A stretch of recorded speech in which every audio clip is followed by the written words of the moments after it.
O segundo ponto diz respeito à questão de que a experiência edípica vai servir ao sujeito para ele se posicionar em relação à questão da identificação dos polos masculino e feminino, que nós já dissemos no vídeo anterior que não se reduz a uma questão de equalizada ou identitária ao órgão anatômico, não é? A questão masculino e feminino está para além disso, mas isso vai ajudar o sujeito a se posicionar em relação a essa questão do posicionamento masculino e feminino e portanto, da relação com o objeto, da relação com seus rivais, né? O que acontece nesse tempo da fase fálica, para Freud fundamentalmente, é que a criança vai perceber então que existe um rival. Esse rival possui uma sexualidade, é o campo do sexual aquele que mais se evidencia como algo a ser oferecido ou algo desejado, seja no campo, a gente pode vincular aí sexual, amor, né, sexual, gozo sexual, alguma coisa que pode ser oferecida que ele não pode participar, que ele não tem como oferecer também, e ele vai começar a rivalizar, porque desde o princípio a criança quer o outro para si, né? Qualquer outro que apareça como rival é alguém que está no campo também do ódio, às vezes do amor, mas também do ódio. A gente pode pensar no irmão que nasceu, a gente pode pensar na outra criança que é bem tratada pela mãe, pelo pai. Então existe sempre uma ambivalência em relação ao rival, que é aquele que supostamente possui algo que eu não possuo ou que está no lugar que eu gostaria de ocupar, algum lugar que supostamente eu perdi. Bom, na vivência edípica, o outro adulto vai fazer esse papel também, vai estar nesse lugar, e a criança vai começar a rivalizar com esse adulto. A criança vai viver a experiência de poder perder algo, de ter que conseguir algo que possa capturar esse desejo do outro, de novo recuperar o suposto amor perdido do outro. Como que isso se dá? Basicamente através da experiência que nós já citamos da ameaça de castração, a ideia da castração simbólica no vídeo anterior. Então, se o menino tem a ideia de que ele possui um signo que o identifica ao masculino e que é o falo localizado imaginariamente na imagem do pênis, ele vai ter a sensação de que ele pode perder isso, ele pode perder esse valor. Então é em função dessa possibilidade de perda que ele vai abrir mão do seu objeto de desejo e buscar suas identificações. A menina, por seu lado, à medida que se vê privada da possibilidade de ter esse signo de identificação do feminino, ela vai se afastar do seu objeto primeiro, que é a mãe, ela vai se dirigir então ao pai, essa é a elaboração freudiana básica, como se o pai pudesse então dar esse objeto ou esse signo de identificação, de consistência do ser feminino. Isso pode aparecer no caso de uma menina, e nós estamos usando um referencial freudiano, mas a gente tem elaborações posteriores também a respeito disso, interessante, mas freudianamente a menina deseja então que seu pai possa lhe dar aquilo que um homem dá a uma mulher, um filho. Esse filho seria então um falo restituído, seria o objeto que tem um valor fálico e que pode dar a ela uma consistência no lugar feminino.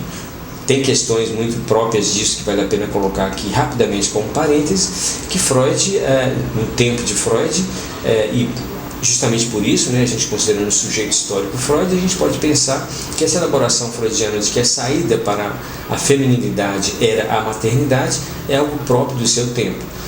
Hoje a gente não pode mais vincular isso diretamente, né? A saída para uma mulher não é tornar-se mãe, necessariamente. Claro que continue havendo diferenças na forma como o masculino e o feminino lidam com a questão de um filho.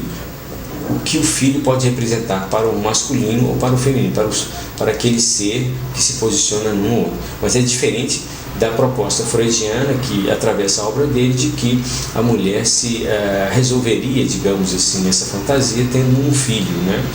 Mas enfim, para terminar a questão feminina, então ela se dirige ao pai, mas ela não vai alcançar esse signo, né? Ele vai ser negado também, então ela também vai abrir mão dessa possibilidade para se dirigir a outros objetos e a outras identificações, né? Nesse sentido, vale a pena só marcar também, rapidamente, que para Freud não há uma simetria do édipo masculino e do feminino, né? O primeiro objeto, tanto do menino quanto da menina, é a mãe.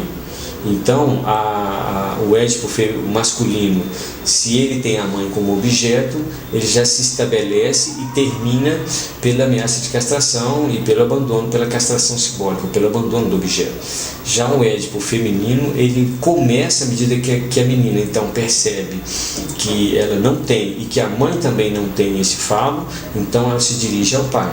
Aí sim ela entra no Édipo, tem uma etapa a mais, né? E ela vai sair pelo medo da perda, não do órgão ou daquilo que poderia representá-lo, mas do desejo, do amor. Essa é a diferença básica que a gente pode extrair do raciocínio freudiano em relação à diferença sexual e o Édipo no menino e na menina.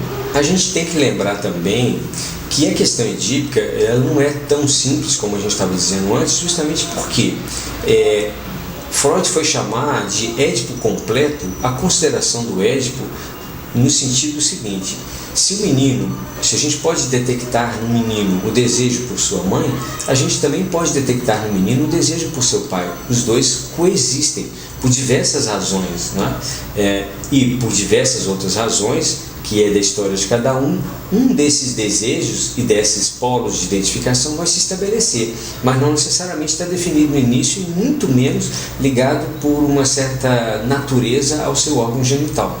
A mesma coisa a gente vai dizer da menina, né?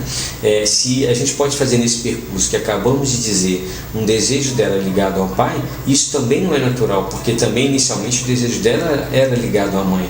Então existem esses dois polos que também correspondem a um polo de fantasias ativas e passivas no raciocínio freudiano. Esse seria a consideração do Édipo completo, que ele diz assim, justamente para a gente não entender que existe uma naturalidade no posicionamento sexual das pessoas, e principalmente nesse início de vida das crianças, né?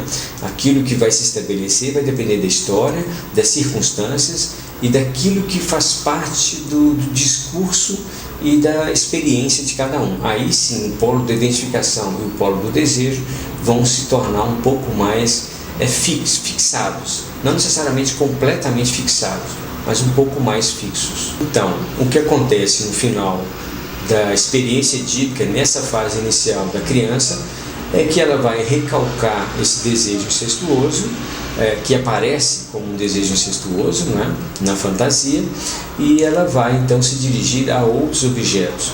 E ela vai, na verdade, ter que reencontrar essa mesma fantasia do desejo incestuoso na adolescência, quando o corpo muda, as relações com os pais mudam, a questão da genealogia entra novamente em pauta, ou de uma forma diferente. Então é preciso reelaborar aquilo que se viveu na infância, e aí sim as coisas se tornam um pouco mais estabelecidas, as escolhas, o direcionamento da pessoa em relação às heranças familiares, às vivências infantis. É interessante também acrescentar que os pós-freudianos eles deram uma ênfase muito grande, vários deles, à relação que eles chamaram de pré-edípica, que é a relação anterior a essa vivência da fase fálica, né, que foi a que Freud enfatizou mais. Eles deram novas elaborações, uma certa ênfase teórica e clínica às vivências anteriores a essa fase, que eles chamaram então de pré-edípicas, né? Mas esse é um outro tema, é só para colocar como uma observação. Mais uma coisa, a gente tem que tomar muito cuidado para que a gente não trate a questão edípica e as elaborações em torno dessa trama edípica e dessa estrutura como algo que possa ser normativo. Justamente a ideia, quando Freud fala do Édipo completo, que tem esses polos de identificação de desejo, ambíguos, ambivalentes, é justamente para dizer que a gente não pode esperar que as coisas sejam normativas. A psicanálise não pode tratar a realidade normativamente. O que o discurso comum tem feito com o complexo de Édipo, ou é criticá-lo, dizer que isso não existe, ou então é tratá-lo como uma coisa normativa, como se fosse uma prescrição do que deve acontecer. O menino deve desejar a sua mãe, a menina vai desejar o pai, uma fantasia. Não é necessariamente isso e nem sempre da mesma forma. Há uma estrutura que sustenta isso, que é essa estrutura da triangulação, da diferença sexual e do que se faz com essa diferença sexual.